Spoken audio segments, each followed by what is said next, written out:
Jadi kesimpulannya kita nak capai kedua-duanya. Jadual ibadat haji yang kita akan buat dan kita akan ikuti sampailah selesai haji kita. Dan dalam masa sama adalah tasawuf. Apakah rahsia hikmah kaitnya dengan hati, ibadat hati kita, jiwa kita, roh kita, akhlak kita. Jadi insyaAllah kita akan cuba capai kedua-dua ini dalam ibadat haji kita. Mudah-mudahan Allah Subhanahu Wa Taala menguningkan kita haji yang mabrur, insyaAllah. Seperti mana sebelum saya masuk lagi cerita Mina ni, mungkin saya ada cerita di taklimat itu di Malaysia, orang yang pergi berjihad. Jihad ini adalah dalam Islam ini Zurwatus Sinah, kemuncak Islam. Kemuncak Islam adalah jihad. Sebab itu sahabat-sahabat belum menunggu pergi berjihad. Termasuklah kaum wanita, isteri Nabi pun berjihad. Maimunah pergi berjihad, Aisyah pergi berjihad. Yang tidak pergi berjihad sebabkan dia tidak wajib ke atas wanita, tapi dia sunat. Maka orang berlumba-lumba kerana sunat. Bila kalau syahid diampunkan semua dosanya dan boleh memberi syafaat kepada 70 ahli keluarga, kahwin dengan 70 bidadari, apa yang masuk syurga tanpa hisab. Maka ramailah sahabat yang ingin berjihad, sahabat wanita yang tak dapat berjihad. Kata Nabi, mereka dapat juga al-jihad dengan niat mereka. Dan saya ikuti jihad di Bosnia, mengikuti perkembangan dengan kaset, dengan video zaman tu. Dari ceritanya, lepas sesuatu operasi, ada yang syahid, ada yang tidak syahid. Yang tidak syahid akan berbincang sama mereka macam mana mereka tidak syahid, dan mereka dah berada di tempat syirik, dah bunuh ramai orang musuh tapi tak syahid. Kemudian yang syahid ada 2 orang, ataupun seorang, ataupun 3-4 orang. Jadi mereka berbincang macam mana 3 orang syahid dan macam mana dia orang pula tak syahid, macam mana mereka tak syahid, macam mana kawan mereka syahid. Jadi seorang berkata, dia ni, aku tengok dia semasa waktu nak memasak, nak menyiam lauk dan juga nak potong bawang, dia potong. Tapi dia dan aku potong bawang, tapi dia pula yang potong. Jadi aku tak payah buat kerja apa-apa, dia yang potong bawang.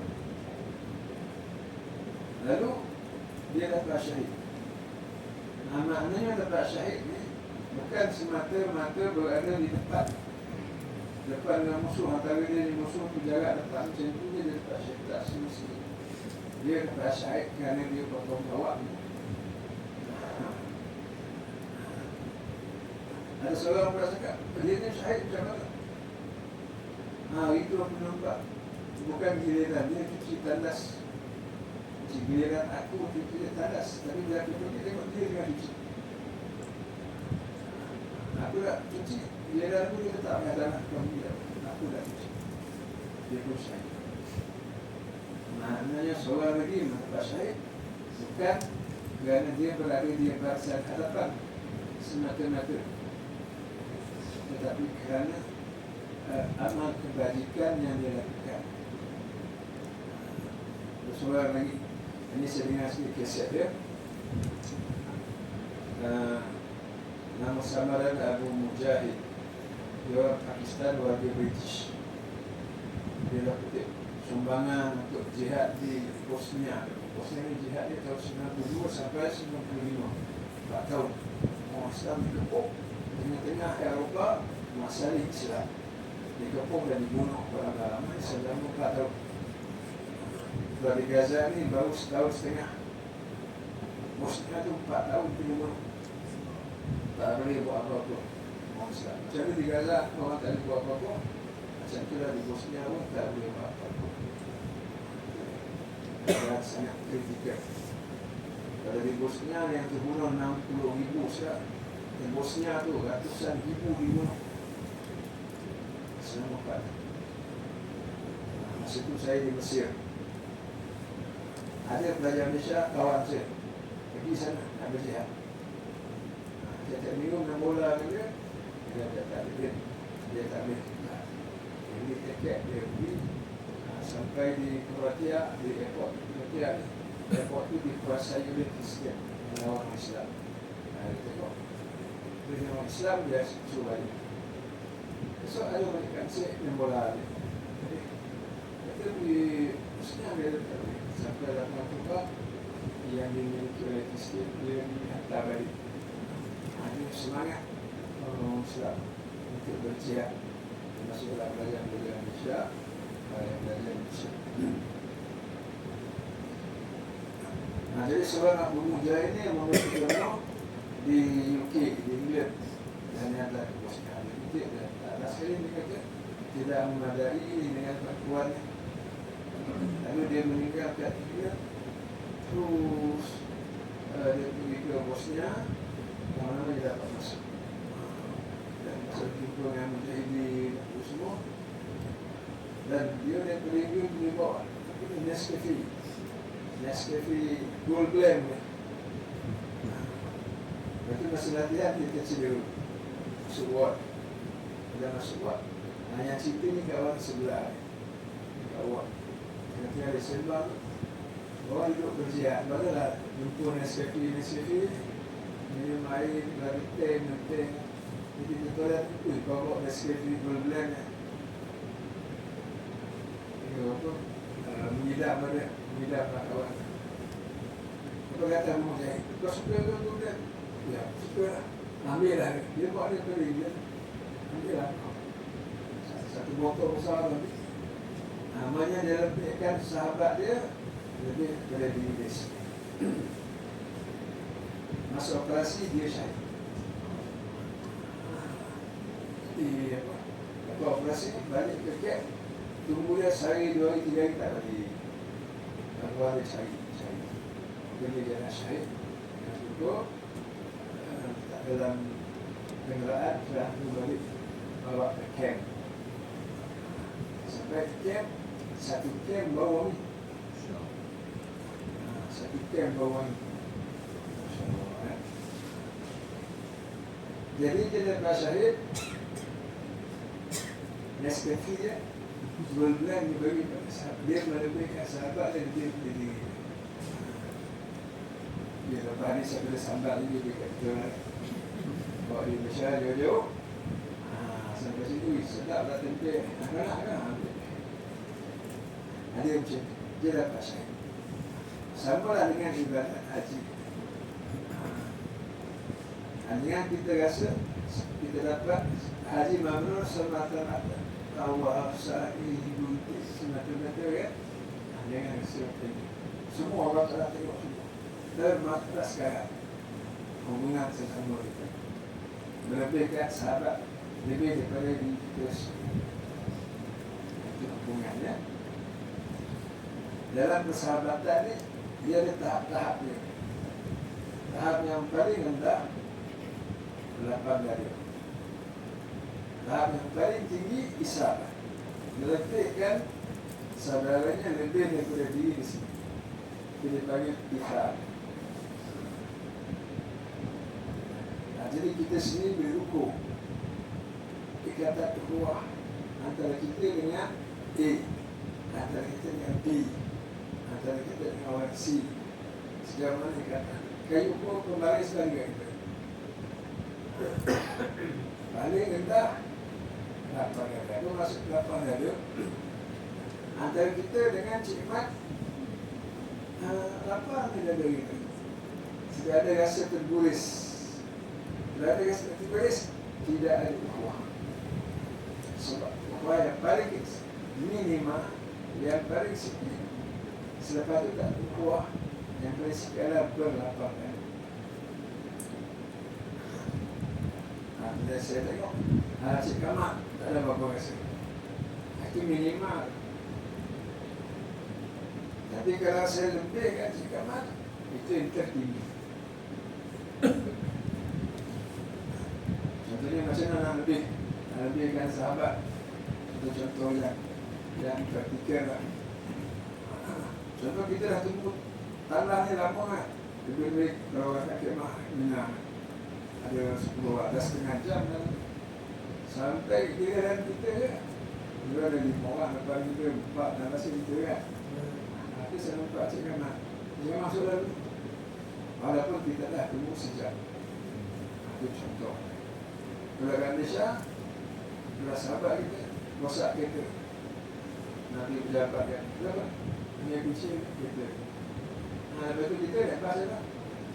Itu mana lebih kan? Sahabat kita lebih daripada diri kita. Kalau boleh capai macam itu paling tinggi sekali. Dan paling minimal adalah lapan ada tidak ada apa-apa perasaan yang tertulis. Jadi kita orang Melayu juga banyak simpan dalam Arab dia tak. Dia berong-rong tengok macam nak kiamat. Dia tu. Lepas tak ada apa elok dia. Kita kalau tengok saya yang Arab cakap Arab 18 dia. Karena sebagian saya cakap tu Melayu ni sabar saya ni bukan gaduh ni ya. Ini bercakap ni. Oh ya, orang Melayu ni sebagian kan tak gaduh ni. Tapi lepas tu tak ada apa-apa berkawan. Tapi kita Melayu banyak menyimpan. Kalau ada tertulis sifat tidak ada kuat. Kita kena rawat segera. Kalau tak bertegur satu, maksimal 3 hari. Lepas itu dosa. Itu dosa kalau tak bertegur satu. Ada beberapa soalan setakat ini.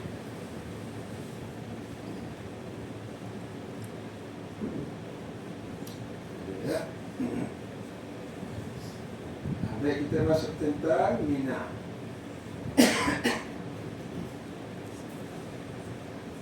Dalam kuliah yang lalu, secara awal Mina, secara Islam, sebab Mina ni masa Nabi lahir, Mina tak beroperasi.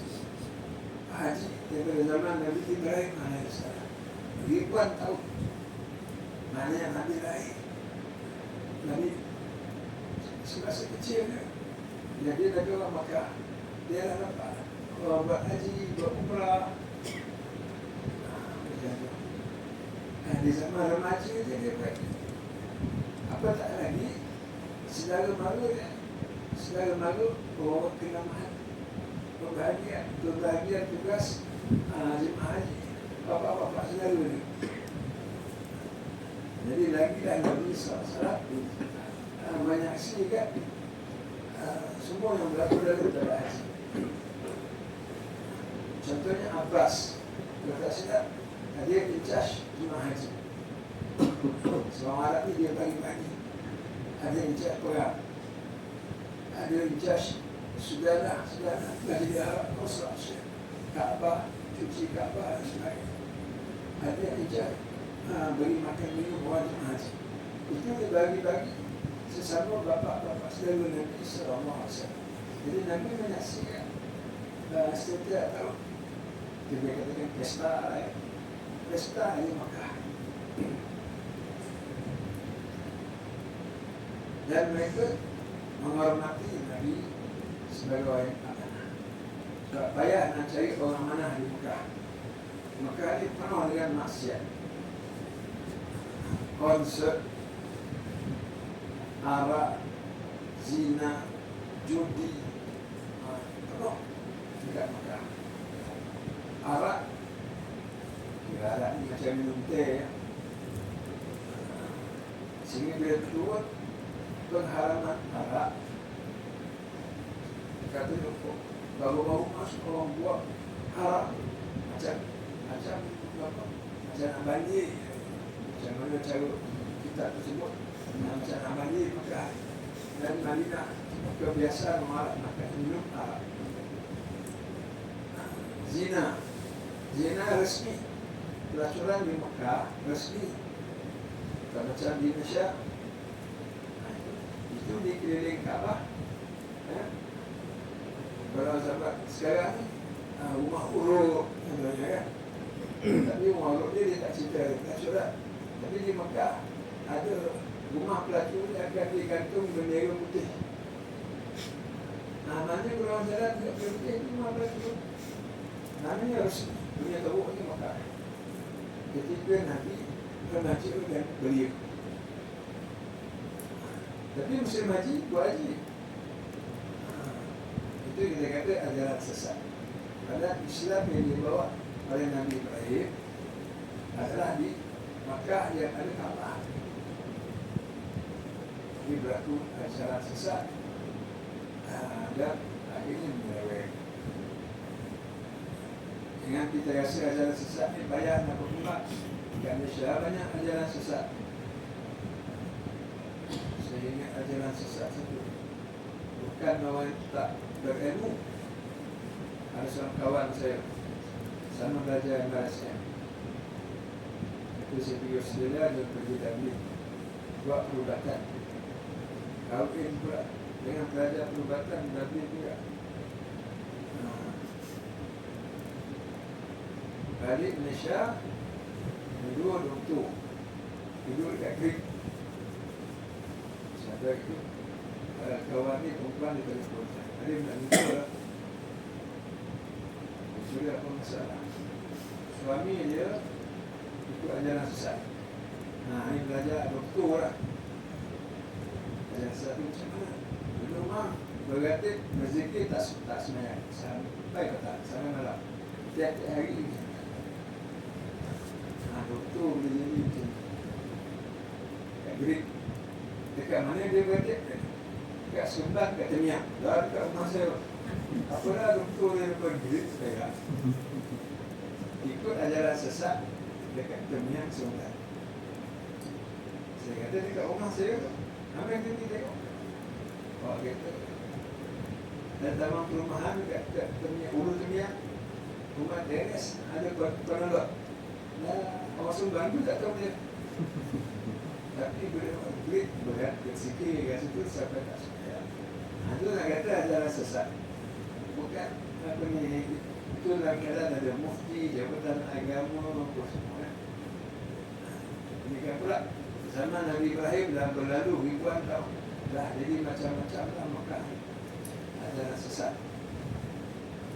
Itu yang berlaku pada orang jaya di Makkah. Jadi Nabi saksikan semua. Dan dalam hadis riwayat Aisyah menceritakan pelacuran di Makkah ada 4 cara. Satu pelacuran macam biasa, macam kat Malaysia. Orang dia melanggar pelacur, kemudian selesai.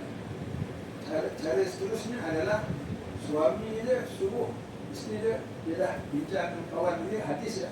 Itu yang saya cerita sebagai hadis. Kau beri pada sekolah-sekolah. Macam maknanya bukti.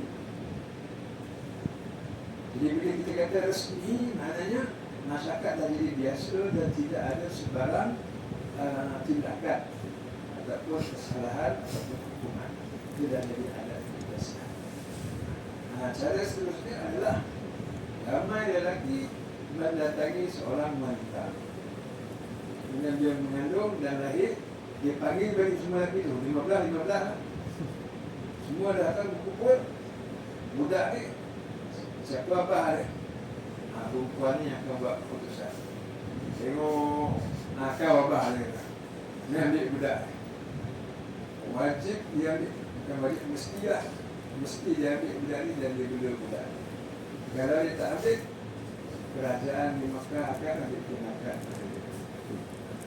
Jadi menentukan siapa yang akan balik ini adalah pilihan perempuan tersebut kepada mana-mana lelaki. Itu semua kerosakan yang berlaku di Makkah. Jadi time haji sebab haji ini berkait dengan duit. orang akan datang Mekah untuk besar, barang-barang Mekah laku dan sebagainya. Bila datang Islam dan Nabi bawa dakwah dia, cuba kita bayang, kalau Nabi bawa dakwah dia, dia akan menentang semua eksploitasi. Dia akan menentang semua kejahatan. Agak-agak siapa yang akan lawan Nabi?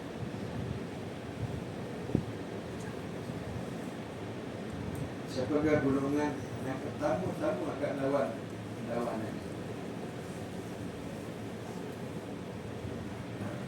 Itulah golongan yang berkepentingan.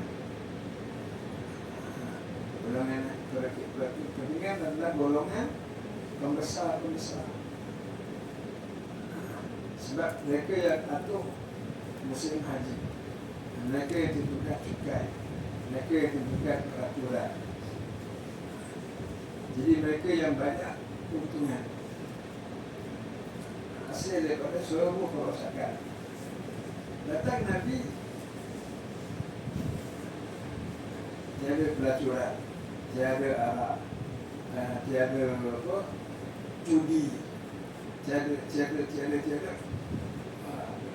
Kemudian tiada kepimpinan mereka, kepimpinan Allah Ta'ala. Apa maksud kepimpinan Allah? Katakanlah Allah menjadi ketua EJK tak, tapi semua peraturan mesti mengikut apa yang diturunkan oleh Allah, bukan oleh manusia. Sebab itulah yang akan menentang adalah pembesar lebih dari itu. Dan itu yang berlaku. Jadi bila mereka menentang Nabi, membunuh sahabat-sahabat Nabi, mereka menyesal sebagian yang lain supaya berhenti. Ada sahabat yang terpaksa hijrah ke Habsyah kerana teruk tekanan ke atas sahabat. Nabi pergi ke Taif. Itu dengan kita lepas. Tapi Nabi pergi ke Taif gagal. Dia gagal, balik semula ke Mekah. Tapi dalam keadaan orang Mekah dah tahu Nabi pergi ke Taif. Maknanya Nabi cuba mencari tapak yang akan menentang mereka balik. Dan mereka tahu. Dan betul bila Nabi jumpa Madinah, apa yang berlaku lepas Nabi jumpa Madinah? Nak hijrah. Orang Badak, orang Kufur. Jadi mereka tahu kalau buat tapak sahaja, satu hari akan berang dengan ini.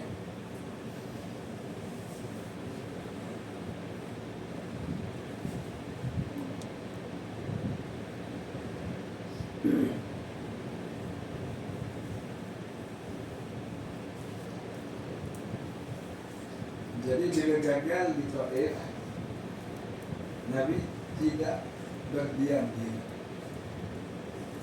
Ini kita kena contoh.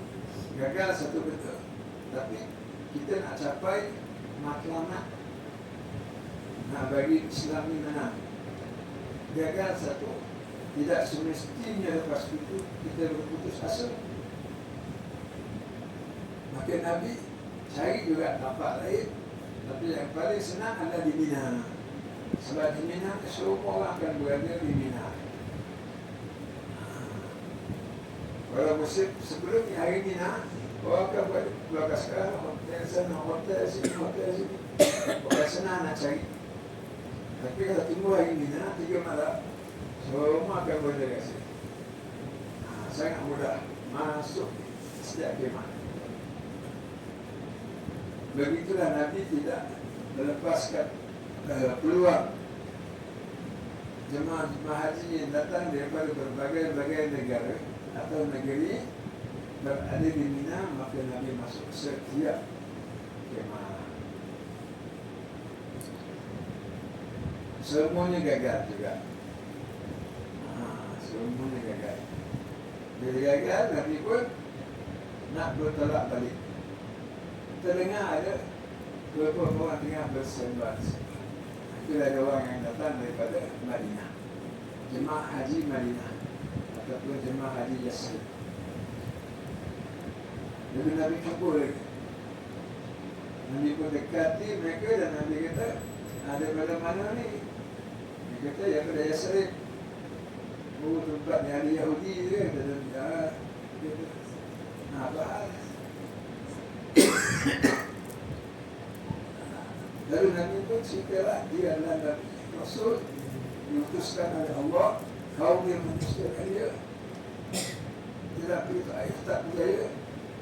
Apa kata kalau mereka masuk Islam dan baginda sanggup meninggalkan Mekah, berada bersama-sama mereka, kembangkan dakwah di tempat. Macam mana baginda kembangkan dakwah di Madinah? Sebelum itu kita tak tahu apa yang kami lakukan. Baginda kata, aku pegang di bangkau, kita bina Islam di sana. Kerana ceritanya mereka menerima dakwah Nabi kerana mereka telah mendengar bahawa akan ada Nabi yang akan diutuskan. Di mana mereka dengar? Mereka dengar daripada Yahudi Madinah. Sebab Yahudi Madinah ni adalah ahli kitab. Apa dia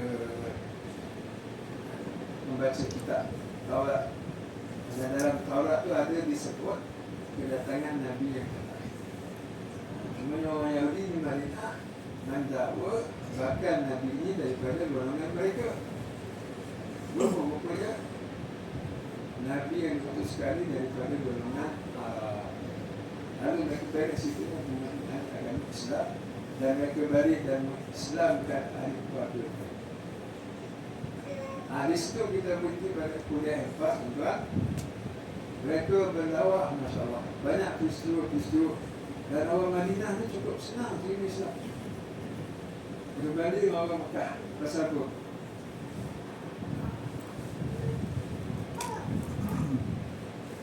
Pertama orang Mekah, mereka tinggal di ibu negara. Jadi ibu negara ni orang setiap tahun datang buat haji. Jadi mereka ada kepentingan puasa, ada kepentingan projek haji, ada kepentingan perniagaan. Jadi golongan yang ada kepentingan, golongan yang ada pangkat dan terlibat dengan banyak maksiat, ini paling sukar untuk menerima dakwah. Itu pengajaran untuk kita juga. Manakala Madinah ni dia macam kampung, mau bilah. Maka ni macam KL. Madinah ni macam mau bilah. Petani, dia kampung. Hidup dengan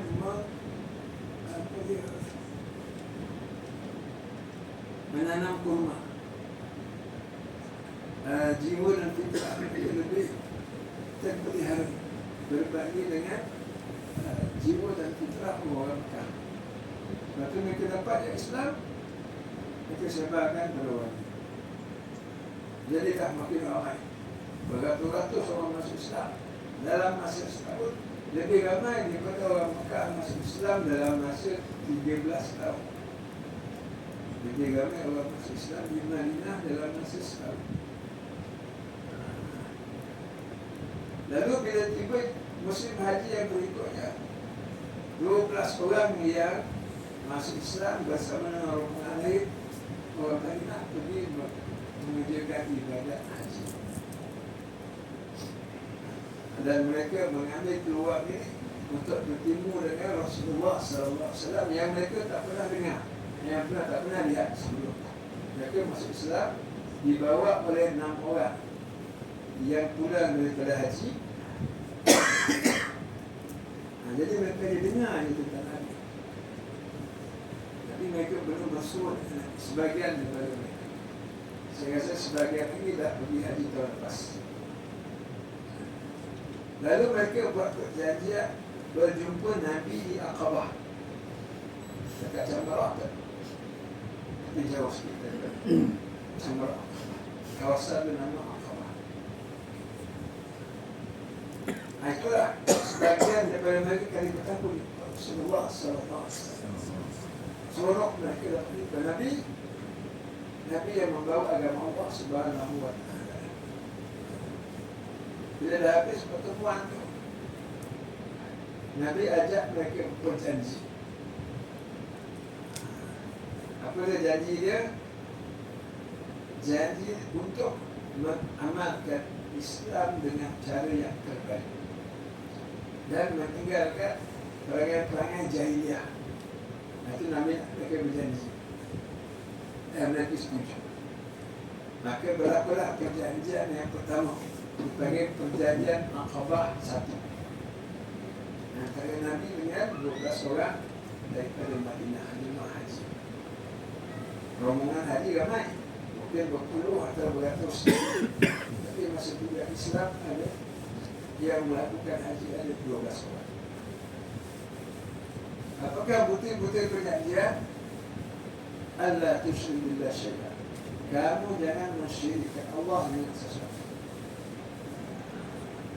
Wala yaznin. Jangan berzina. Jangan membuat persaksian palsu. Jangan melakukan dosa.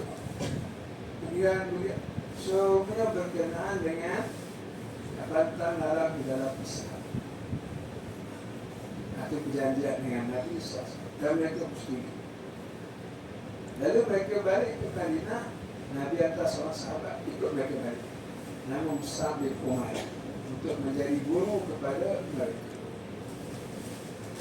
Jadi bila mereka balik ke Madinah dengan guru lagi, Masya Allah, masuk Islam lebih ramai lagi, sehingga ribuan orang masuk Islam. Maka cepat Madinah ini menerima Islam. Sebab itulah Islam berkembang daripada Madinah. Sebab itu dinamakan Madinah Munawwarah, Madinah yang bercahaya. Sebab cahaya ni, bila kamu percaya, dia bukan dia akan menerangi bilik yang lain. Jadi Madinah bila dia percaya, hidayah akan sampai ke Malaysia. Maka makna yang Madinah ini percaya, kerana memberi hidayah kepada sampai ke akhir dunia. Kemudian banyak kisah-kisah Mus'ab mengislamkan. Seperti mana seperti kuliah lepas, dia mengislamkan Sa'ad bin Abi Waqqas. Bila Sa'ad masuk Islam, dia bagi semua kaum dia dan kaum dia semua masuk agama Islam. As'ad bin Zararah. As'ad ni dia tak pergi Mekah, tapi As'ad bin Zararah dia antara yang mula-mula masuk Islam di Mekah dalam rombongan. Dia ni dia bawa Mus'ab bin Umair. Jumpa kaum ni, dia kumpul semua. Dia berucap dulu, kemudian dia minta Mus'ab berucap. Masuk Islam 20 orang, 30 orang, 20 orang. Jadi Madinah ni makin meriah banyak. Sehinggalah tahun depan rombongan haji nak pergi Mekah. Ini mereka dah bertekad, sampai bila kita nak berada di bumi Madinah ni seronok-seronok, kita kesenang enak. Sedangkan Nabi kita di Mekah ditindas, diseksa. Jadi pesanan mereka pergi ke Mekah buat haji tahun tu, ajak Nabi berhijrah ke Madinah. Ini pesanan mereka yang dibawa oleh rombongan. Jadi sampai saja di Mekah, mereka jumpa Nabi dan mereka kata, "Ya Rasulullah, kami datang ke hajat besar ni." Nabi kata, "Apa dia? Orang Madinah semua dah siap dah. Baiklah Nabi kita hijrah ke Madinah."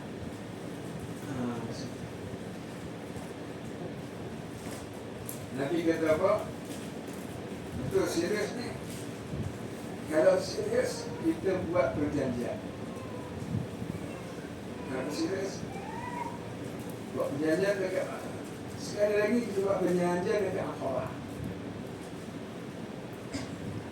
Lalu malam tu ramai datang 75 orang. Dua perempuan, Musabah binti Ka'ab dan Asma binti Amr, dan 73 orang sahabat berjumpa Nabi di Aqabah. juga kita bicara dalam kuliah lepas. Nanti kata jumpa secara rahsia, jangan begitu sesiapa. Dan jangan kejut pun. Siapa yang tidur, jangan kejutkan. Dan malah tidur, kita jumpa. Lalu mereka bertemu Rasulullah sallallahu alaihi wasallam.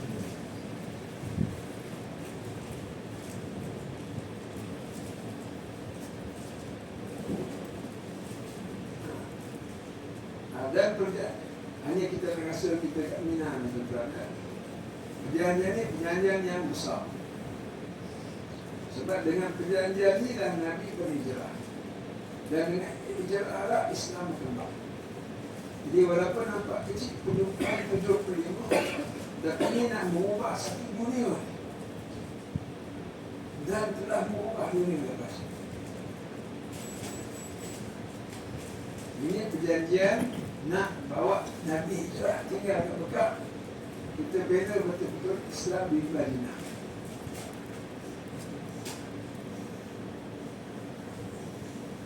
Jadi sebelum perbincangan itu, Nabi dah bincang dengan bapa saudaranya Abbas.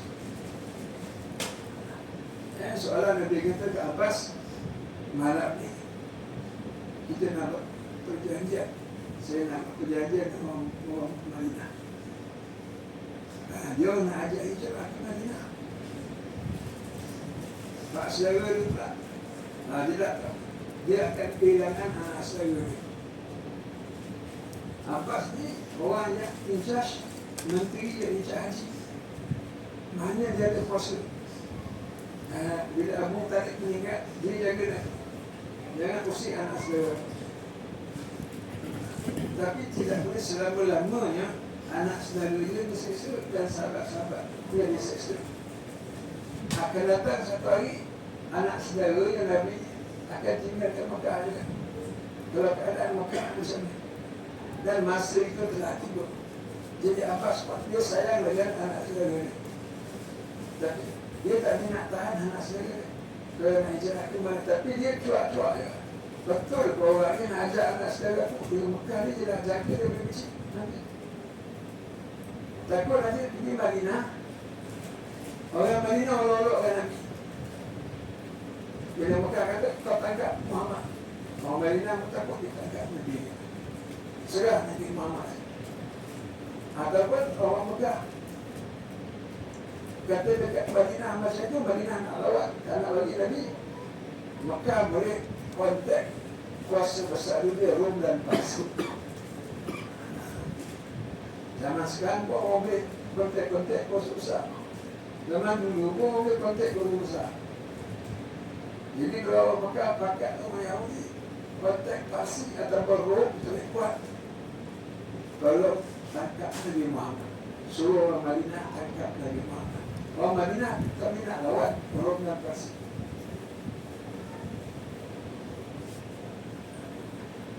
Contoh tuan-tuan ni nak bagi contoh orang boleh faham. Dulu Amerika cari seorang nama Osama bin Laden.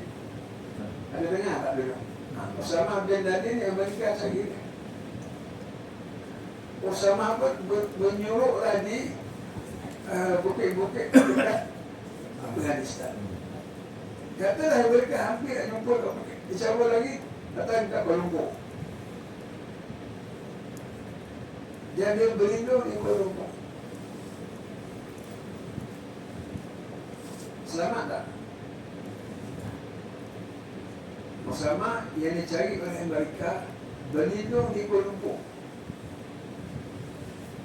Katalah Amerika kata ke kerajaan Malaysia. Kerajaan Malaysia,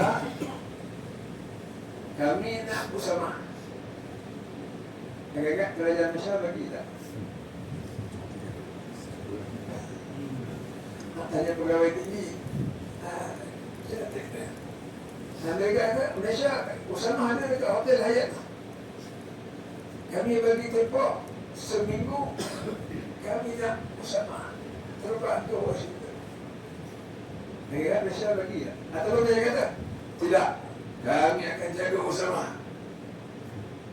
Boleh tak Malaysia cakap begitu dekat Amerika? Kami bagi tempoh tinggal 6 hari, lagi 4 hari, serah akan bersama. Malaysia kata, peduli kau lah. Berani tak belajar sekali ni? Tak berani ya? Kalau tak diserang dengan mereka. Sebenarnya berlaku. Ada beberapa anak lain mereka minta belajar macam lagi. Saya kata kakak anak, tapi saya tak kenal dia yang mereka minta. Belajar macam lagi. Sama ada suruh lagi pergi Turki atau Qatar ataupun ada yang diserang. Tak ada orang berani lah. Jadi Abbas ini dia takut. Anak saudara dia. Memanglah kita selesa dan bukan. Tapi dia masih lagi menteri haji. Jadi sekurang dia boleh jaga. Berat juga beberapa pak saudara. Tapi berapa Madinah, kuasa besar minta haji. Jadi kata Abbas apa? Aku nak ikut kau pergi Akabah ke? Jadi bila malam berjumpa dengan Madinah, nampak perjanjian, Abbas pun pergi sekali. Jadi Nabi Abbas kata, 75 orang Madinah bersungguh-sungguh nak ajak Nabi berhijrah ke Madinah. Nak buat perjanjian. Sebelum mula perbincangan dia antara Nabi dengan sahabat-sahabat, Abbas mengucap dulu. Apa kata Abbas bin Abdul Muttalib? Anak saudara aku ni telah memaklumkan kepada aku, engkau orang semua nak buat perjanjian. Ini tuan-tuan kat Mina ya. Kamu nak buat perjanjian dengan anak saudara aku ni. Kemudian nak minta dia pindah ke tempat kamu. Betul tak? Betul kata orang Madinah. Dengar baik-baik dia kata. Macam ni. Kalau orang nak mengolok-olok dia ni, hari ni berjanji dia hijrah sampai di Madinah besok, kau biarkan dia.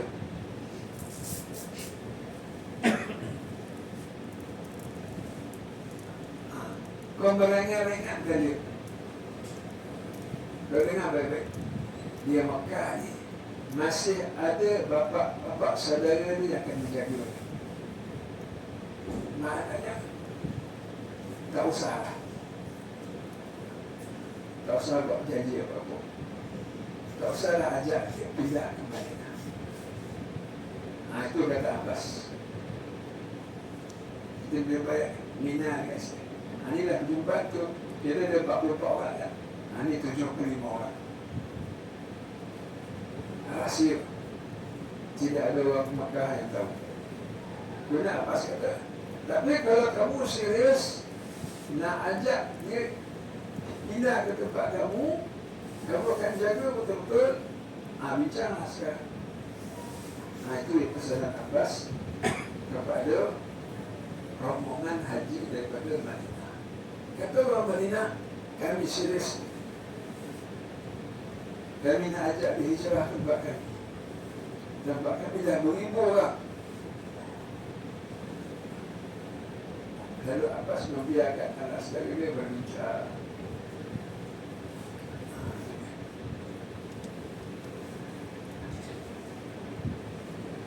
Lalu mereka kata kepada Nabi Rasulullah, jom hijrah tempat kami.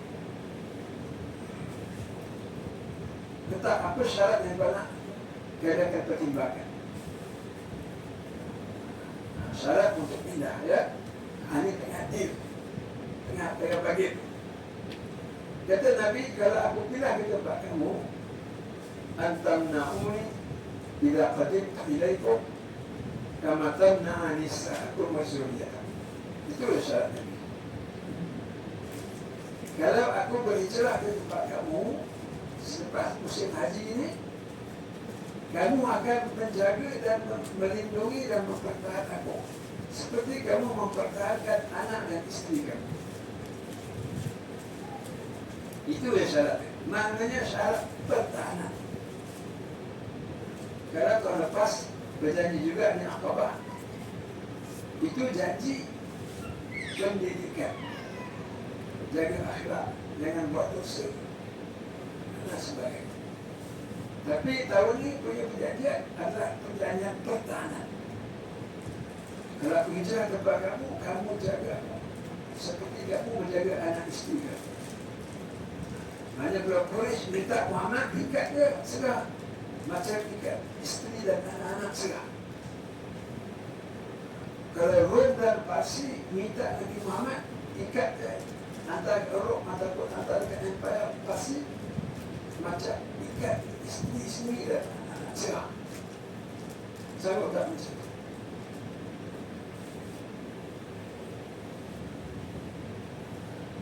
Macam kalau itu syarat kita jangan kita ambil Nabi macam ambil Usamah tu. Tapi tak sama dah ambil Usamah ya, tapi contoh maknanya Usamah mereka Malaysia. Usamah kita kedatangan Malaysia, kau jaga betul-betul. Jangan Amerika ke siapa minta aku kau sudah sanggup tak gitu.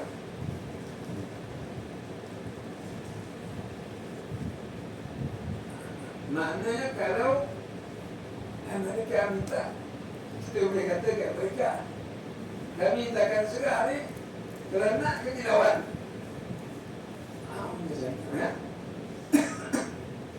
Jadi sebelum mereka setuju, syarat Nabi ni mereka bincang sama mereka. Mereka tunggu lagi kita bincang. Berbincang dan tunjuk peluang. Macam mana ni sanggup atau tidak? Nabi kata, kalau hijrah tempat kita jaga macam kita jaga anak isteri kita. Maka tak, bukan lagi jangan mensyirikkan Allah, jangan membuat palsu itu terlepas. Jangan buat saksi palsu, jangan berzina, jangan minum arak. Itu tahun lepas kita berjaga. Tahun ni dah lain. Tahun ni kita kena jaga Nabi mempertahankan dia daripada segala musuh. Bijak. Seorang sahabat mengingatkan kawan. Kau tahu tak kita berjanji apa dia? Apa? Kita bukan nak lawan Quraisy saja ni. Quraisy tak tahan. Kita sebenarnya nak lawan musuh-musuh dunia, apa tahu tak? Apa kata dia? Antum tubayyuna ala harbi ahmar wa asfar. Kita ni nak berjanji dengan Nabi, nak lawan orang merah dengan orang kuning. Merah ni orang Europe, ke merah lagi. Kuning ni orang belah Parsi, ni belah Cina. Oh, macam tu. Kata, rupanya mereka janji ni Nabi tak syarat tu bukan saja lindungkan bagi dia daripada Quraisy, tapi lindungkan bagi dia daripada segala dunia. Ini kerja besar ni dia kata. Bincang kita lagi ni. Kalau kita setuju ni Nabi hijrah, kita dapat apa? Itu pentingnya tu. Kita dapat apa? Jangan terus janji je. Lalu mereka pun jumpa Nabi balik. Ya Rasulullah, kita dah bincang semua lah. Kalau kami setuju mempertahankan kau seperti mana mempertahankan anak isteri, jadi kami nak tahu kami dapat apa.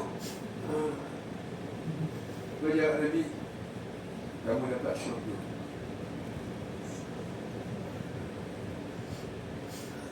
Macam mana? Kalau buat janji kita bincang semua, kita dapat apa ni? Syurga. Setuju tak? Bincang bisnes, apa kita dapat? 20% ke 30% ke? Syurga. Setuju tak? Orang kita sebut syurga, apa kata dia jawab? Yalah, syurga ni tahulah. Kita akan syurga, ya. Dia dapat 20% pula, dia dapat ada rampasan 20% ke apa. Orang sekarang dia dengar syurga, tahu dah, tapi tak besar kecil. Ini syurga kekal abadi. Trilion tahun. Nikmat yang tak pernah dilihat oleh mata, tak pernah didengar oleh telinga, tak pernah tergambar oleh hati. Jadi sahabat ni bila jumpa Nabi, bila ya Rasulullah, kalau kami setuju jadi kami pertahankan kalau seperti mempertahankan anak dan isteri.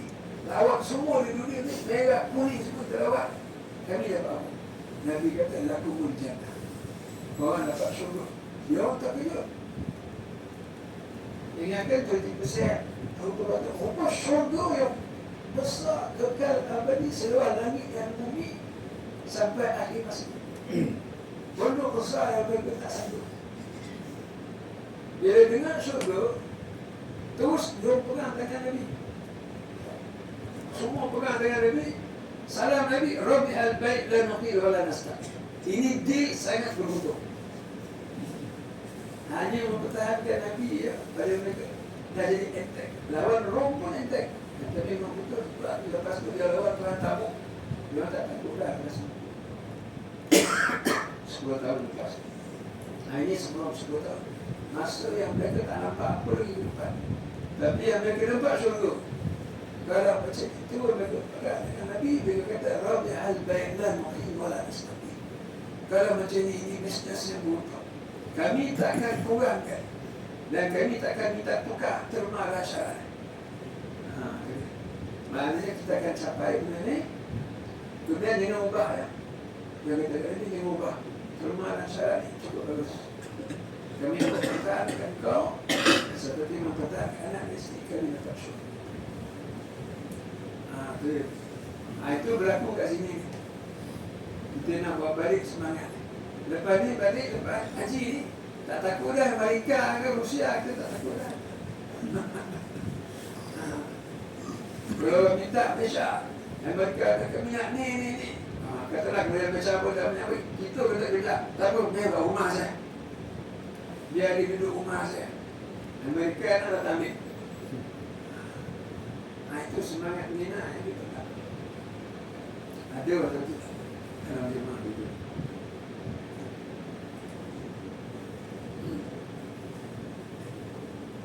Jadi termenterilah perjanjian. Siaplah untuk berhijrah lepas. Sebab tu berlaku hijrah tu kata. Kalau tak ada perjanjian di Mina ni Nabi tak berhijrah. Ini semangat sahabat-sahabat. Dan termasuk dalam tu 24 Allah Ta'ala ni dah tentukan sejak azali. 24 pun ada. Maknanya apa? Perempuan pun sama. Dengan jemaah perempuan lagi, dia dengar cerita ni, ada cerita orang lelaki ni, tak ada. Nusaibah binti Ka'ab dengan Asma' binti Abu turut berada.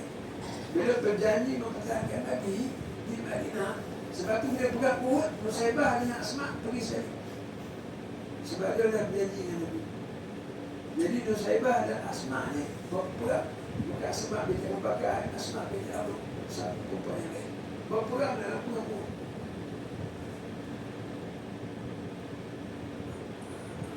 Selesai. Bila selesai perjanjian, ada dari orang Madinah ni. Seorang kata kat Nabi, apa dia? Dia ingat Nabi ni orang politik kan? Cakap-cakap esok tukar. Apa dia kata kat Nabi? Ya Rasulullah, nak cakap sebenarnya ni. Apa dia? Macam ni lah. Hari ni kau lemah. Banyak kata hijrah. Tapi besok kau dah kuat. Kami yang tolong ni. Kau dah makin kuat. Memang betul-betul. Ini orang ni terhati. Akhirnya Nabi kalahkan Mekah kan. Lepas 8 tahun. Kampung Nabi ni dah jatuh dengan Nabi. Tapi 8 tahun lagi lah. Bukan tahun 8 hijrah. Tapi ni masa berjadi kat Mina ni. Dia nampak dia.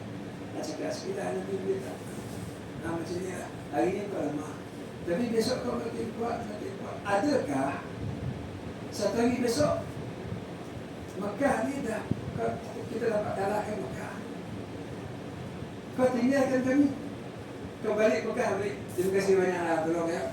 Sebenarnya saya nak balik kampung sendiri. Mana jadi batu loncatan dia. Berjanji jadi batu loncatan. Terima kasih banyak lah. Tapi Mekah jadi berpuluh kat Mekah.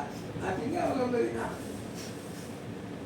Jadi orang Madinah pun boleh rasa. Dia ingatkan seorang politik biasa. Ya Rasulullah, adakah lepas Allah Ta'ala memenangkan kau, kau akan tinggalkan kami? Apa kata Nabi? Ini Nabi ni orang politik. Nabi kata, balid dam wal hadam. Nabi ni Allah bagi dia jami'ul kalim. Orang yang cakap sikit tapi makna dia besar. Nabi kata balid dam wal hadam. Apa kata Nabi? Darah dengan darah, binasu dengan binasu. Itu yang Nabi jawab. Maknanya kita sama-sama berdarah, kita sama-sama binasa.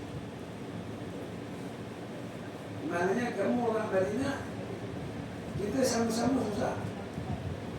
Kalau kalah pun, kalau binasa pun kita sama. Mana Nabi tak jadikan mereka batu loncatan. Hebat Nabi ni. Jadi orang bidak dia dengar tu, wah, lega. Nabi akan bersama mereka sampai ke Sudan. Bila habis tu, Nabi balik bersurai. Tapi belum bersurai lagi, benda ni sangat ditakuti oleh Iblis. Iblis dia dengar perjanjian ni. Dan dia tahu, orang Arab tak tahu, masa sah pun tak tahu. Yang benda ni besar bila Islam berkembang di Madinah. Dia akan mengalahkan Mekah, dia akan membuka dunia. Ini semua Iblis tahu. Sebab Islam ni, tuan-tuan, hanya cerita sikit. Kalau di Mekah saja boleh solat, boleh puasa, boleh zakat, boleh buat haji, tidak ada ancaman. Sebab apa? Itu hanya peribadi. Solat habis solat kat rumah. Puasa ni puasa lah, eloklah orang tu puasa. Tapi di Mekah zina berjalan, judi berjalan, arak berjalan. Apabila ada atas terletak, ada yang bawah. Maknanya dari segi pentadbiran bukan di tangan Islam. Negara bukan di tangan Islam. Undang-undang bukan di tangan Islam. Boleh puasa, solat, zakat tak? Haji. Yang ni syaitan tak kisah. Tapi kalau pergi Madinah, boleh solat, puasa, zakat, haji. Tapi boleh memerintah Madinah.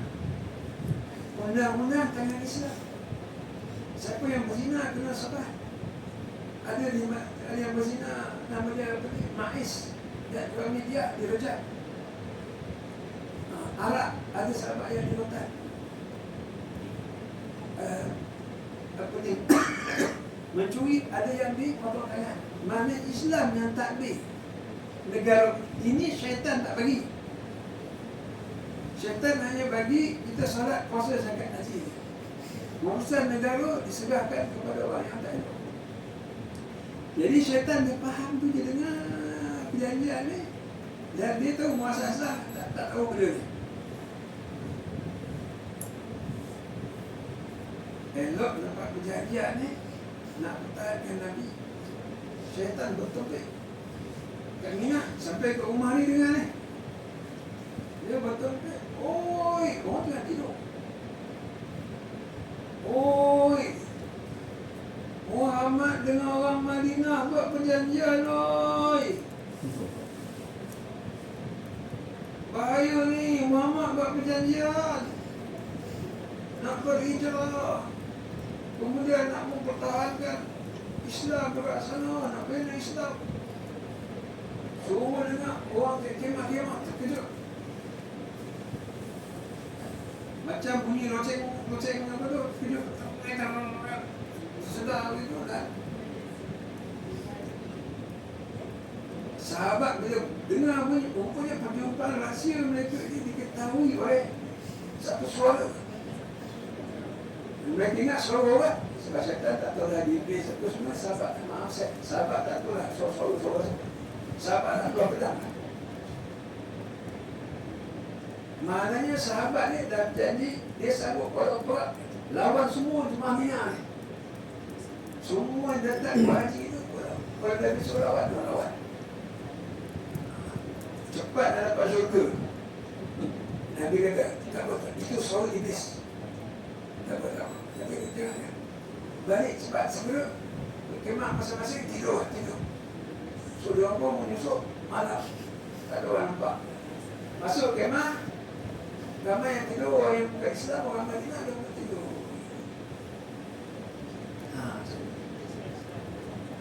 Ketua rombongan haji Abdullah bin Ubay. Selepas itu dia jadi ketua munafik.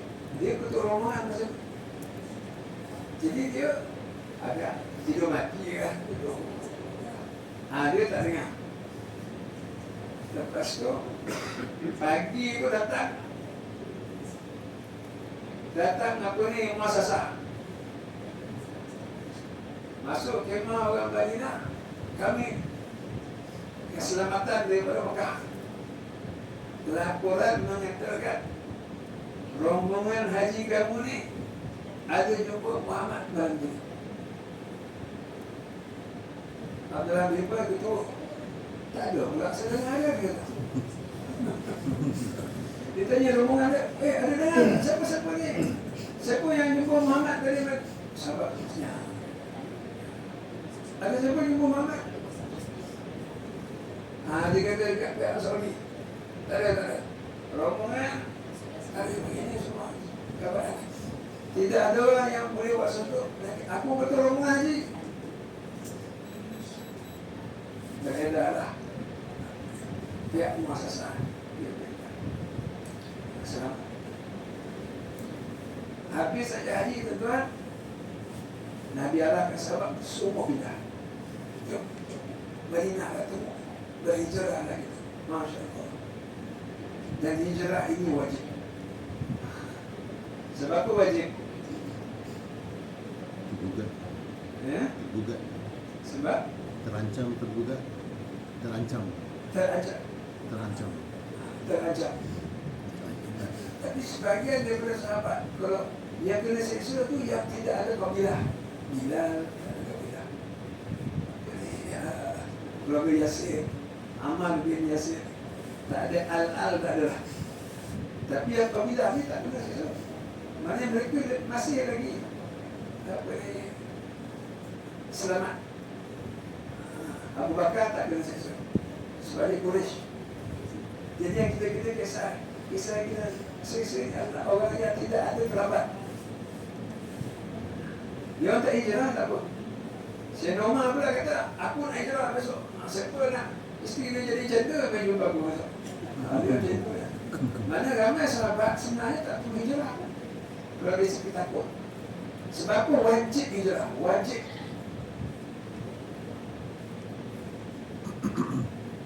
Siapa tak hijrah berdosa. Sebab nak tegakkan Islam bukan sekadar solat, puasa, zakat sahaja. Dunia di luar, pemerintahan ikut suka lah. Nak judi ke, nak riba ke, nak zina ke, selesai. Itu pula. Kami nak solat, puasa, zakat, haji. Islam ni tak macam tu. Maknanya hijrah ke Madinah untuk tegakkan Islam dalam bentuk negara.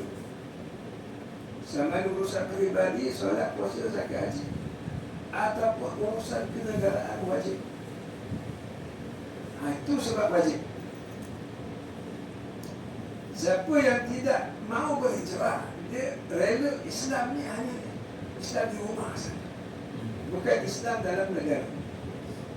Dan dia berdosa. Sebab Islam bukan macam itu. Kenapa Iblis menjerit? Selama ni dia tak menjerit. Iblis duduk Mekah tu dia hasut dia. Sebab ada kuasa yang menghalang Islam daripada mentadbir negara. Tapi bila perjanjian dengan Muhammad di Aqabah ni, di Mina ni, perjanjian nak tubuh negara Islam. Iblis menjerit. Sebab Iblis tak mahu Islam ini tegak dalam bentuk negara. Itu kita kena faham. Maknanya apa? Semangat kita balik ke negara kita, mesti tegakkan Islam menyeluruh. Itu semangat kita mesti bawa daripada Mina. Bukan sekadar kita balik, alhamdulillah, dah balik pada haji apa semua, dapat lama semayang, puasa dah dapat. Saya kata itu saja tak. Jangan kita balik tengok bank Riba berjalan, kita tak kisah. Jangan tengok pusat judi banyak buat tu, kita tak kisah. Nampak? Masih nak tanya lah. Sensitif lah, tapi nak ambil pengajaran Mina ni tuan-tuan ya.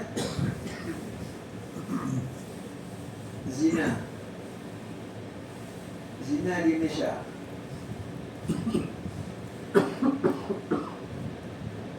Boleh tak? Masuk boleh atau apa? Jenayah ke tidak? Segi Islam jenayah. Bukan dari segi Islam ni, dari segi negara. Tak jenayah? Dia kalau dia tu kalau dia rela, kalau rela lain. Tak dia rela. Dia rela. Kalau rela tak. Habis masa dia Ini tak ramai yang tahu ya. Siapa kena tangkap berzina ataupun mengaku berzina, sama polis tu mendakwa, bawa fail tu ke pendakwa raya, sama ada dia didakwa di mahkamah syariah atau mahkamah sivil. Jadi dua mahkamah kan. Kalau mahkamah syariah ada maksimal 356, sama ada penjara 3 tahun atau denda 5,000 atau sebat 6 kali. Itu maksimal. Mana tak akan capai 100 sebatan. Itu tidak mengikut Quran. Al-Quran fazlidu kulla wahidi minhuma mi'ata sebatlah 100 sebatan. Dalam mahkamah syariah maksimal 6 sebatan.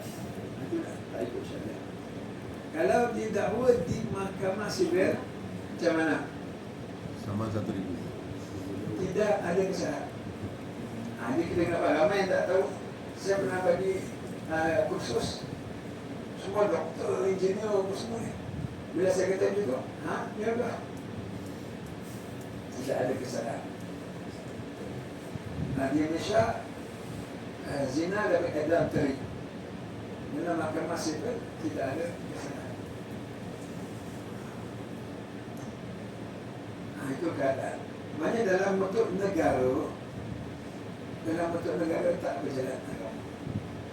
Atau kita kata, dalam riba ke, zina ke apa. Ini kita balik daripada haji ni, kita kena sensitif. Ini kita tak cerita politik ya. Politik ni, ajak ke A ataupun ajak ke B. Saya tak ada ajak ke A ataupun ke B. Saya ajak ke Quran ni. Ini apa yang berlaku, ini Quran dia macam ni. Jadi syaitan ni, iblis dia bertempik tu. Sebab apa? Dia bertempik katanya semua orang dengar. Adalah dia tak mahu perjanjian antara Muhammad dengan sahabat ni menegakkan Islam dalam bentuk negara di Madinah. Kalau peribadi tak ada masalah. Nak sembahyang, sembahyang. Nak puasa, puasa. Nak bayar apa ni zakat lagi bagus, keluar duit. Nak pergi haji, tak ada masalah. Tapi jangan buat dalam bentuk negara. Jadi Nabi pun suruh sahabat hijrah. Lepas tu, lepas orang Madinah dah balik, dia pergi haji. Jadi adalah wajib. Siapa yang tak hijrah, dia berdosa besar. Kemudian hijrah ni tuan-tuan cukup susah. Jangan kita gambarkan hijrah ni. Bila satu orang Mekah dah dengar syaitan bertempik. Kedua, Nabi dah buat fall lagi tu pada dia. Dah pergi Taif. Kalau betul Taif ini dulu Islam, Mekah takkan hidup segar dan tidak akan selamat. Sebab ada satu negara Islam dekat 80 km je negara itu. Pada negara sebaik Taif tak dulu. Tapi sekarang ni Madinah dah terima. Jadi orang Mekah pengusaha semua dah tahu. Kemudian tiba-tiba sahabat hijrah nak menguatkan Madinah. Lagi mereka tak bagi. Jadi banyak kisah-kisah suka-duka orang berhijrah. Itu berkenaan dengan ketakutan. ada sahabat yang dikepuk. Suhaib Harumi dikepuk. Tak bagi pun. Habis dibunuh. Kemudian yang hijrah pula, dia hijrah. Dia tak boleh bawa rumah dia. Dia tidak boleh bawa kursi katil dia. Mana boleh bawa hijrah? Tak macam sama sekali. Kontek lori, dosa. Bawa pasukan. Zaman dulu unta mana boleh bawa katil, almari, apa semua tak boleh. Jadi mereka kena tinggal. Yang mereka boleh bawa emas ke apa perkara-perkara itu. Orang tu berada. Orang miskin lagi tak boleh bawa. Maknanya hijrah ni tinggal semua harta. Kunci-lah itu rumah. Itu mudah. Kemudian dia bukan masalah harta sahaja. Jiwa. Tempat mereka dibesarkan. Pergi ke tempat yang asyik. 3. Meninggalkan mak ayah. Ada mak ayah yang bukan Islam. Rasa lebih ramai mak ayah bukan Islam daripada orang Islam. Sama-sama. Ada yang sakit. Tinggalkan mak ayah sakit. Pesan pada yang abang kakak yang kafir, tolong jaga mak ayah. Aku kena hijrah. Wajib. Tinggalkan ladang. Tinggalkan sahabat taulat. Semua tinggalkan. Hanya kerana apa? Bukan nak sembahyang. Sembahyang boleh kat Mekah. Bukan sebab nak puasa.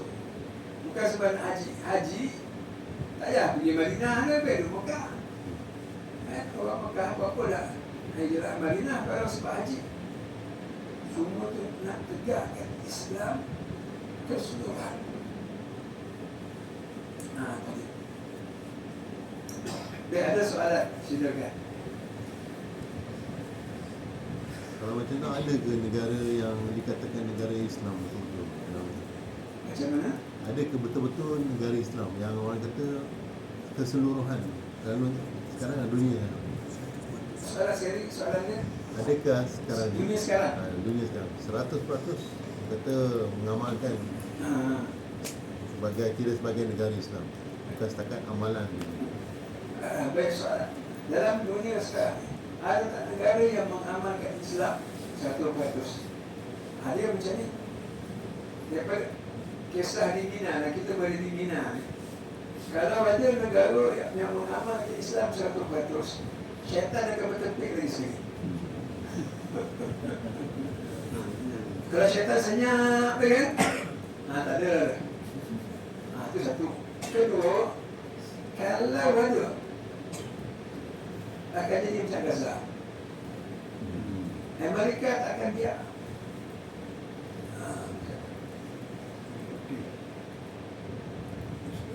Ada satu kisah. Apa ni? Ada sahabat cerita lah. Sahabat-sahabat tabligh. Saya pun sampai Amerika. Jumpa ke Amerika, kami nak jumpa Presiden. Masa itu Presiden pun.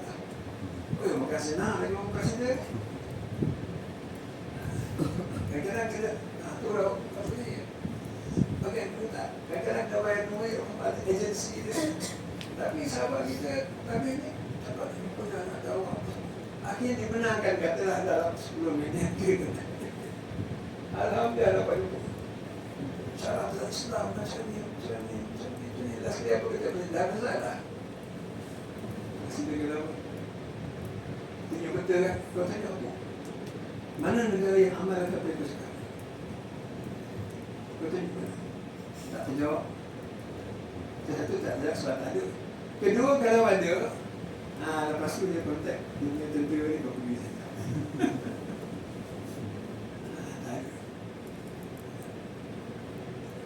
Semuanya sama ada jelas atau tak jelas, semua tunduk dengan kuasa besar. Sama dengan Amerika, ataupun dengan Rusia, ataupun dengan China.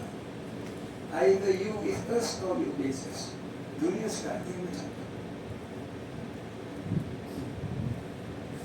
Macam Saudi macam sekarang ni pun, walaupun Arab Saudi bagi kita buat haji semua, tapi kalau dia nampak kita pegang bendera Palestin semua, dia terus block.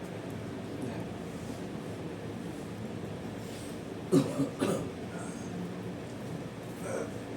Benda ni tak berjalan itu taklah nampak.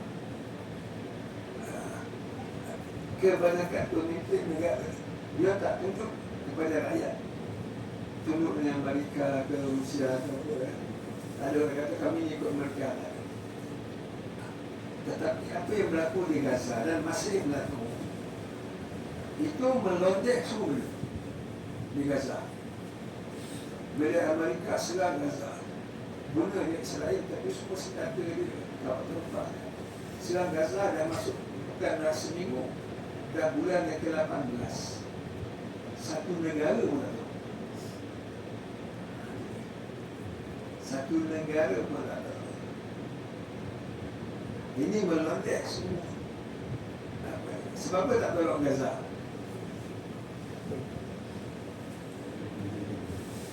Sebab yang memberangi Gaza Amerika. Israel itu tapak dia, peluru, kapal terbang, terus. Jadi bila Amerika sedar, mana ada negara yang boleh? Sebab tu ulama-ulama kata Gaza ni dia bongkar semua dia.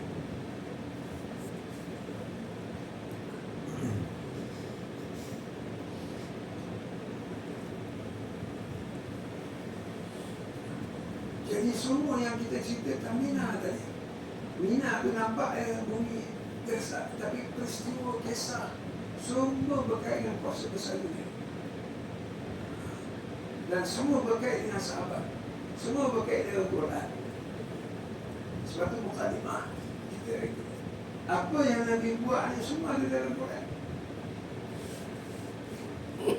Tapi tuan-tuan, perjanjian tu satu hijrah, 10 hijrah sahabat menyalahkan Rum, menyalahkan Empayar Eropah. Pada tahun 9 hijrah Batam. Banyak perjanjian yang nampak dekat Mina yang tidak ada penduduk, tapi akhirnya boleh mengalahkan kuasa besar.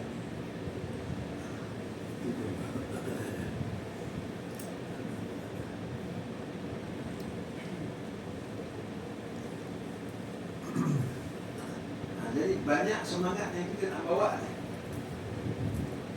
Islam ni mesti gembira. Jangan takut dengan sesiapa. Fala takhafuhum wa khafuni in kuntum. Kamu jangan takut dengan mereka, takut pada aku. Kata Allah, takut. Dan kita tengok Gaza tu, luar biasa. Darah dikepok. Besar.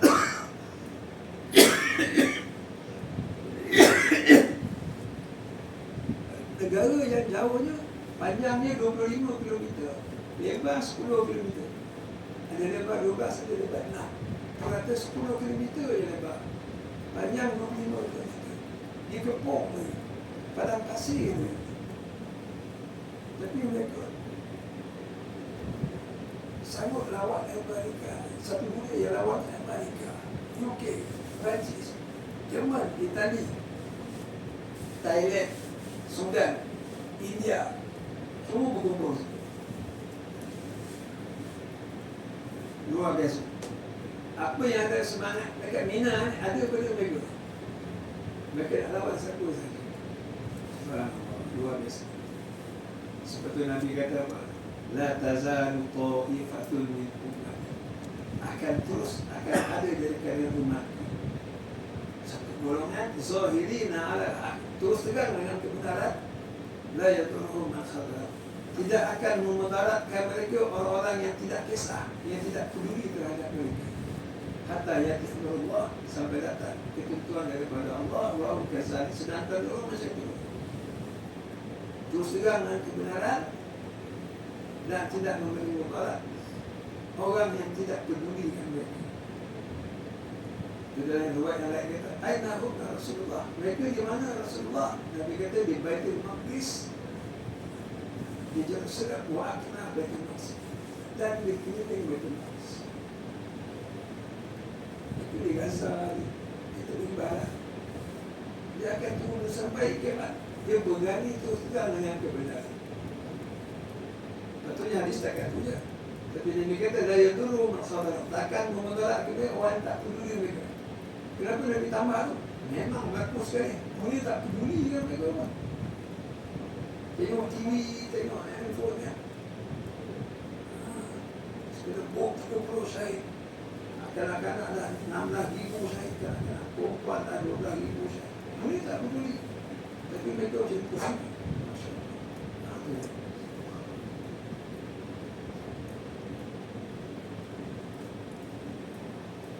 Dalam hadis sahih yang lain, sebaik-baik tempat untuk bersiap siaga adalah di Asqalan. Asqalan ni Gaza. Berarti betul Gaza, Asqalan ni atas Gaza. Banyak hadis macam tu. Jadi sebelum kita tutup pengajaran dia, nanti kita ulang supaya kita tak lupa apa semangat sahabat dan Nabi yang perlu ada ketika kita berada di Mina. Sebab tu Allah Ta'ala jadikan Mina ni peristiwa-peristiwa yang besar. Kemudian Allah jadikan kita ni manusia setiap tahun datang ke Mina supaya bawa balik ke Malaysia segala pengajaran Mina.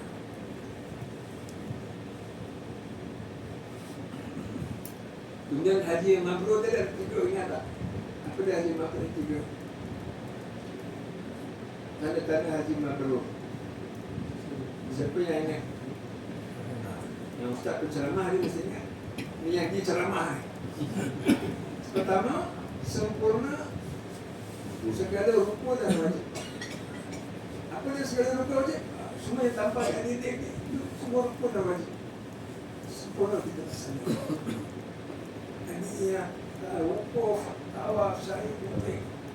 Wajib yang dimikot, jaga pantangan, malam-malam di Mina, malam Muzdalifah, mata jamaah. Yang kedua, tanda haji mabrur, tidak melakukan dosa. Mula kita niat, dapat juga sampai dirotak, tak buat dosa. Kita jaga. Yang ketiga ni penting. Apa tanya haji mabrur? Ada perubahan pada diri. Daripada pergi Malaysia datang sini dengan daripada balik Malaysia.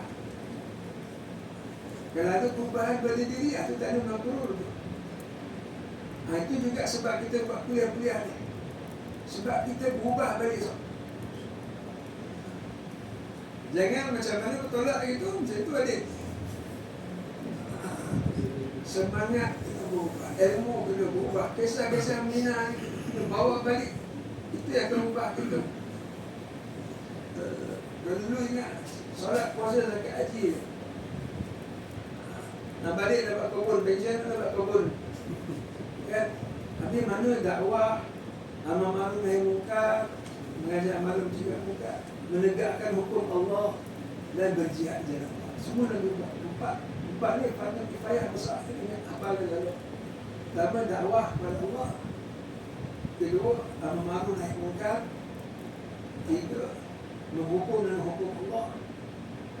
Yang keempat berjihad jalan Allah. Kita datang itu dengan 4 solat, puasa, zakat, haji. Ramai masyarakat balik solat, puasa, zakat, haji, tambah lagi 4. Nak berdakwah kepada Allah, nak ajak kepada kebaikan, nak cegah kemungkaran. Sebab itu sahabat kena, Nabi kena seksa. Kita nak macam itu juga. Bukan kita nak seksa, tapi kita nak Nabi buat macam mana kita nak buat. Kemudian menghukum dengan hukum Allah. Hanya kita kena pastikan. Sekarang ni zina tak ada apa ni, tidak ada kesalahan kena hukum sibel.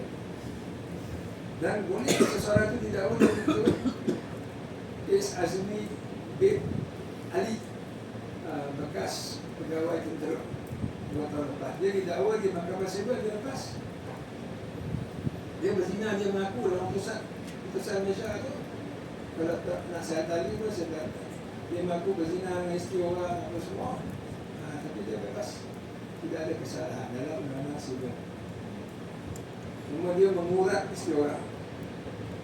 Dia mengurat, suami dia tengok kat WhatsApp. mesti dia kena mengurat. Lalu dia pun buat laporan dan didakwa. Sini kena hukum di ruang session 498 menggoda isteri orang salah. Zina apa? Goda tak boleh. Kalau dia goda nak dara, zina tak salah. Tapi goda isteri orang, macam-macam keadaan. Itu semua tanggungjawab itu balik kepada haji. Tadi saya jangan nyangkut kita solat, puasa, zakat, haji selesai lah. Macam Yasin Sulaiman dulu aku 215 gram. Saya tak tahu pula tu. Kena gantung. Itu pun masalah kami dalam perlembagaan tu, undang-undang ada, internet ada, baca dalam Quran ada. Jangan kata Allah Ta'ala saya dah salat, puasa, zakat, belum cukup kan? Mana dakwah kita, mana amal yang muka, mana menegakkan hukum Allah, mana dia berjihad berjalan Allah. Tak tahu, tak ada mana. Semua ada dalam Quran. Masa tu dah terlambat. Nak bustan balik ke dunia dah tak boleh lah. Rabbana absarna wa sami'na farji'na. Ya Allah, kami dah tengok lah. Kami tak dengar nak farji'na. Kembalikan kami ke dunia balik. Nak mansalihat. Kami nak buat dakwah, kami nak buat salih, kami nak tegak hukum Allah, kami nak rujak. Inna muqinun, kami dah yakin ni. Walau syi'na la atayna kullu nafsin hudaha. Kalau kami nak, Allah Ta'ala kata semua kami bagi hidayah, semua tahu semua undang. Tapi tak. Walakin haqqa qawlu minni, tapi kami dah jelaskan benda ni, kami dah sebut benda ni, la amla'anna jahannama minal jinni wal ins. Kami akan sumbat penuhkan neraka jahanam tu manusia dengan jin saja. Kami dah sebut dah dekat dunia. Dah turunkan Quran. Baca tak baca, faham tak faham kan? Jadi macam ni. Ya? Itu di antara perkara yang kita perubahan berdiri kita dan kita nak balik ke tanah air kita dengan perubahan-perubahan yang seperti ini. Dan insyaAllah dalam kuliah saya nanti saya akan gariskan pula apa lagi perubahan-perubahan yang perlu ada. Yang penting itu insyaAllah kuliah-kuliah mendatang insyaAllah. Itu sahaja aku berkata Assalamualaikum warahmatullahi wabarakatuh. اللهم انفعنا بما علمتنا وعلمنا بما ينفعنا وزدنا علما. اللهم اجعلنا من الذين يستمعون القول ويتبعون احسنه. صلى الله عليه وسلم محمد وعلى اله وصحبه. Ya Allah, manfaatkanlah